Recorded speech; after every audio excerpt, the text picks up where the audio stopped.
లోపలి నలుగుడు మనిషిని దూరదృష్టితో ఆలోచన చెయ్యనివ్వదు. ఈ నలుగుడు కర్ణుడికి ఉన్నది కాబట్టే ఇటువంటి నిర్ణయాలు చేస్తాడు. ఆ నలుగుడు ఉండాలి కాబట్టే కృష్ణుడు చెప్పడు, దేవతలు కుంతితో సూర్యుడితో చెప్పనివ్వరు.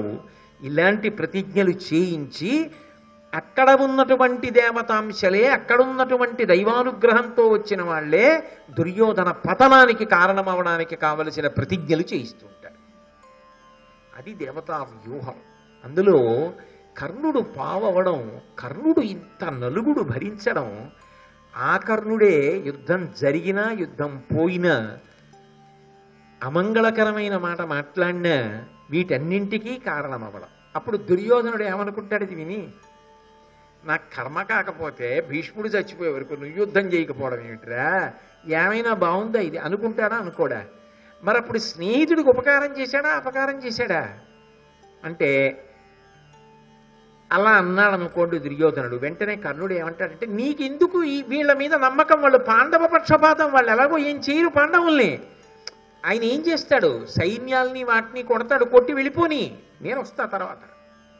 నీకేం కావాలి, పాండవులు పడిపోవాలి, ఒక్క 2 రోజులు ఆలస్యం అంతే, నీ కోరిక తీరుతుంది, నువ్వే సార్వభౌముడివి, పట్టాభిషేకం అవుతుంది. లోపల తెలియదా జరగదని? ఖచ్చితంగా తెలిసేది జరగదని. మరి ఎందుకంటాడు? ఇంకొకలా అనడానికి ఇంకెవరికైనా అవకాశం ఉందేమో కానీ కర్ణుడికి లేదు, అందుకని అంటాం. అలా తెలిసి అనకుండా నిగ్రహించుకొని మాట్లాడడానికి, తన ప్రాణములు పణంగా పెట్టేస్తున్నానని తెలిసి కూడా అంటున్నాను అని తెలిసినప్పుడు ఎంత నలుగుడు ఉంటుంది లోపల. అది కర్ణుడి యొక్క జీవిత విశేషం. ఆ తర్వాత శ్రీకృష్ణ రాయబారం జరిగింది. శ్రీకృష్ణ రాయబార సన్నివేశంలో భీష్మద్రోణాదులందరూ ఏం చేశారు? అది వాళ్ళ అదృష్టం, అది వాళ్ళ జీవితానికి ఉన్న స్పష్టత. వాళ్ళు కృష్ణుడు భగవానుడు అని విశ్వరూపాన్ని చక్కగా కృష్ణుడే వాళ్ళందరికీ దివ్య నేత్రములను ఇచ్చేస్తే చక్కగా చూసి ఆహా ఓహో అంటూ నమస్కారాలు చేశారు. కర్ణుడికి తెలుసు కృష్ణుడు భగవానుడే, కానీ ఒక్కసారి నేను చూస్తాను కృష్ణ, నీ విశ్వరూపాన్ని నాకు చూపించోనే అనగలడా? అనలేడు. ఇదంతా మాయా అన్న దుర్యోధనుడి పక్కన చేరి అవును మాయా అనగలడంతే. అది తేడా. అందుకే కృష్ణుణ్ణి పట్టేద్దాము బంధించేద్దామని దుర్యోధనుడు అంటే, అలాగే తప్పకుండా పట్టేద్దాం బంధించేద్దామని అన్నాడంతే.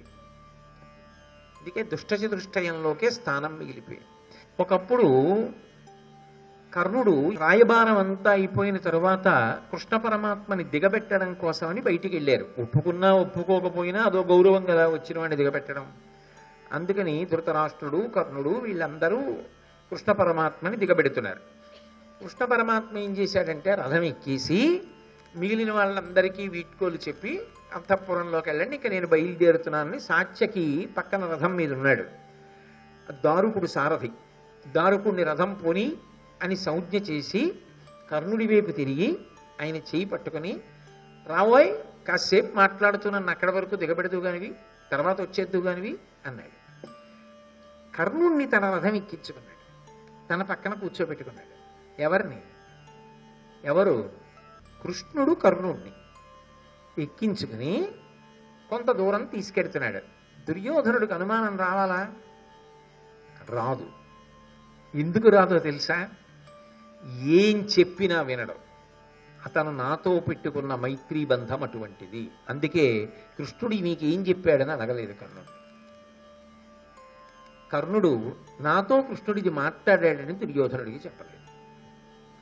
కానీ ఇక్కడ కొన్ని అద్భుతమైన రహస్యములు కనపడతాయి. ఎందుకంటే కర్ణుని యొక్క శీల వైభవం బయటపడాలి అంటే భగవానుడైన కృష్ణుడితో కర్ణుడికి ఏకాంతం దొరకాలి. అందుకే భారతంలో కర్ణుడు ఎప్పుడైనా ఎవరితోనైనా ఏకాంతాన్ని పొందాడనుకోండి, కర్ణుడి యొక్క శీలమన్నా పెరుగుతుంది, కర్ణుడి గొప్పతనమన్నా బయటికి వస్తుంది, లేదా కర్ణుడు చావుకి దగ్గర పడిపోవడానికి వీలుగా ఏదో ఒక తేజస్సునన్నా పోగొట్టేసుకుంటాడు. భారతంలో కర్ణుడి ఏకాంత సమావేశాలకు ఉన్న ప్రాధాన్యత అలా ఉంటుంది. ఎందుకంటే ఆయన అలా కొంతమందిని కలిశాడు, ఒక్కొక్కళ్ళని కలిశాడు, సభలో కాకుండా. ఒకసారి కుంతిని కలిశాడు అలాగా. అప్పుడు ఆవిడికో వరం ఇచ్చేశాడు. ఇచ్చేయడం వల్ల ధర్మరాజు, భీముడు, నకులుడు, సహదేవుడు జోలికి వెళ్ళలేకపోయాడు. ఒకసారి ఇంద్రుణ్ణి ఏకాంతంగా కలిశాడు, కవచకుండలాలు ఇచ్చేశాడు. ఒకసారి కృష్ణుణ్ణి కలిశాడు. ఇప్పుడు కృష్ణుణ్ణి కలిస్తే భగవంతుడు కదా, పోగొట్టుకోవడం ఉండదు. కర్ణుడు ఏమిటో అర్థం అవుతుంది భారతంలో. అసలు కర్ణుడు అర్థం అవ్వడం అంటే కృష్ణుడితో వెళ్ళినప్పుడే. కృష్ణుడు పక్కన కూర్చున్నాడు, రథం నడిచి వెళ్ళిపోతోంది. దూరంగా సాత్యకి ఉన్నాడు, ఎవరు లేరు, సారథి దారుకుడు తప్ప. కూర్చోబెట్టుకుని మాట్లాడుతూ ఏదో పెద్ద ఉపోద్ఘాతం అది ఏమి ఇవ్వలేదు కృష్ణుడు. తిన్నగా చెప్పాలనుకున్న విషయాన్ని మొదలుపెట్టేశాడు. మొదలుపెట్టి అన్నాడు, నీవు వృద్ధజనోపసేవివి, ధర్మ సంవేదివి. ఎవరు మాట్లాడుతున్నది? కృష్ణుడు కర్ణుడితో అంటున్న మాటలు. తెలియంగ వినుము, సిద్ధ మంత్రబలంబున మార్తాండువరమున కన్నియదరి గొంతి కన్నవాడవగుట పాండు నృపాలు నగ్రసుతుండవు. ధర్మ మార్గం విధి ధర్మతనయుడాదిగా గల తమ్ములందరూ నా చేత ఎరిగి నీ అడుగులకెరంగి సకల పుత్ర మిత్ర బంధు భూరి సేనా సమన్వితముగా కొలిచి నిన్ను రాజ్య భార వహమునకు పట్టంబు కట్ట ఉజ్వలుడవగుదు రమ్ము వరికడకు.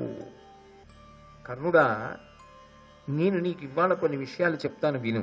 నువ్వు వృద్ధజనోపసేవివి, నువ్వు పెద్దలను సేవించేటటువంటి లక్షణమున్నవాడవు. ఇప్పటి వరకు మనం సాధారణంగా ఏమనుకుంటామంటే ధిక్కరిస్తాడు అని. కృష్ణుడు ఏమంటున్నాడంటే నువ్వు పెద్దలను సేవించే లక్షణం ఉన్నవాడివి, ధర్మ సంవేదివి, ధర్మము బాగా తెలుసున్నవాడివి. తెలియంగ వినుము, నేను నీకు ఒకటి చెప్తాను, బాగా విను.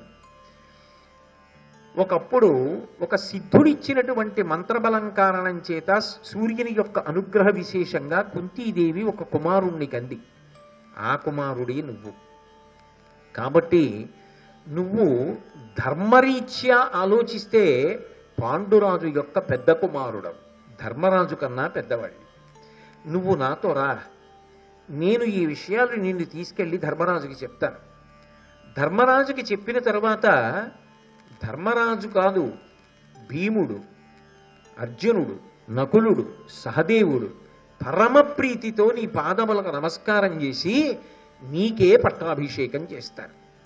అందరూ నిన్ను కొలుస్తుండగా, అందరూ ఏకకంఠంతో నీకే పట్టాభిషేకం జరగాలని కోరుతుండగా నేను దగ్గరుండి ఈ రహస్యాన్ని చెప్పి నీకు పట్టాభిషేకం చేయిస్తాను.